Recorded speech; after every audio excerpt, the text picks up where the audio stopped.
Ayun mga kabarkads, ang dami. Halo-halo, oh. Sapsap, pagi, alimasag, pusit, kitang, sari-sari. Ang dami baga.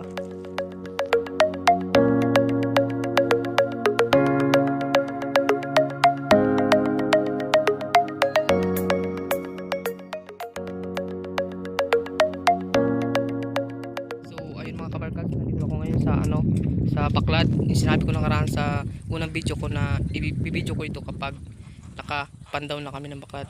So, ayun mga kabarkad, kung nakita niyo yung duksaw natin, yun ang painpin. Itong pangalawa, yung corona.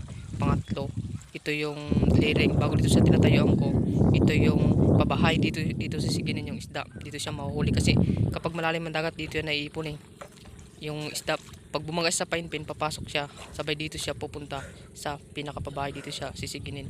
So ngayon sinisigin namin to, papandawin. Yan, pinapandaw ni Papa. Ang pinakapabahay niya sisiginin. Yan. Kung nakikita nyo, medyo gumagalaw-galaw na yung mga mga isda, no. Natataranta na sila kasi lumiliit na ng lumiliit ang piston nila eh. Kaya nakakukulong na sila ng lambat. Yun na, may tumatalo ng mga kabarkads. Yan. Ayun, tumalon yung isang banak mga kabarkads. Ayun, may pusit mga kabarkads. Lumalangoy. Kung nakikita nyo. Yun na, malapit na masarado mga kabarkads. Kapag masarado na yun siya, yan na yung hihilahin na yung hugos. Mamaya makikita nyo yun mga kabarkads. So ayun, yun na mga kabarkads. So, yung pusit lumalangoy sa sulok. Sana hindi makalusot. Yun na. Ayun na, malapit na masarado mga kabarkads. Ayun na, nagpaibabaw na yung pusit mga kabarkads. So sari-sari niya na mahuli. Pusit, ayun, may pagi mga kabarkads. Kabarkads, lumutang mga pagi. Pero maliit pa siya kabarkads. Pero hindi pa asin kalakihan. Ayun, lumabas na si Papa sa loob ng sigin. Hugusan na yun mga kabarkads. Hilahin yung hugos para magsarado yung ilalim kumipot. Kapag hinila yung hugos, kikipot yung ilalim. Sabay pag kumipot na, itatali na yung si Papa bago hilahin pataas.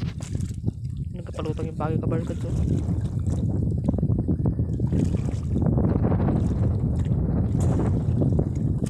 Yan ang tende natin. Malapit mga kabarkads.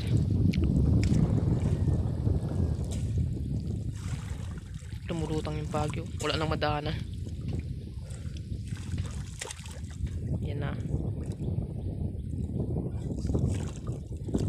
Tali na ni Papa. Pagkatapos tali niyan, hihilahin na yung pataas. Pupuntahin siya sa may pinakabulsa ng sigin. Doon hihilahin na. Tangkol ka nandito kasama namin siya maghihila ng sigin. Ayun na mga kabarkads. Ayun na, nagpapalag-palag na yung mga isda mga kabarkads. Oh. Naipon na yun dyan eh. Kapag malalim, bumabangga sila sa painpin. Laki, pagbangga nila, susunod nila yun papasok hanggang sa makaabot sila sa pinakapabahay. Kasi bawat ano yun may pintuan eh. Gaya ng corona may pintuan. Pag tingnan sa liring may pintuan. Bago may pintuan din sa pabahay, dyan na yung sa sisiginin. Ayun mga kabarkads. May bagsak kabarkads. Ang laki. Gaya nakaraan, ang laki ng bagsak. Pero yung nakaraan, ano siya, sa bubo yung nahuli. Ito sa Baklad mismo. Nagpatabi yung bagsak. Ayun mga kabarkads. Umakyat na si Papa. Tutulungan niya siyang kultagan. Hindi ako makatulong. May ako akong cellphone kabarkads eh. Ayun na.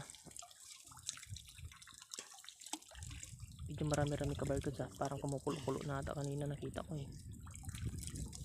Nalalaglag ang ito. Antayin natin batakin.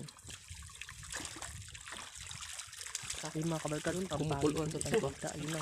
Naipon na kabarkads. So, diba? Ang daming sapsap kabarkads.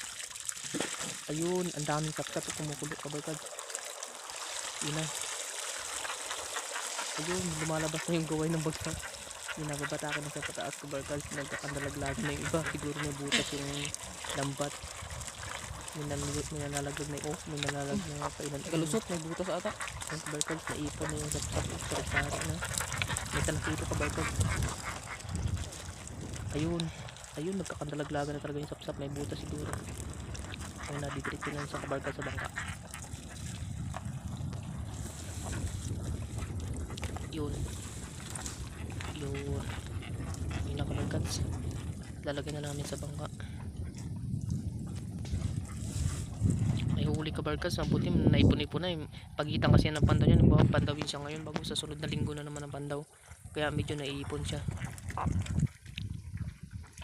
Yung kabarkas no, dami kabarkas no.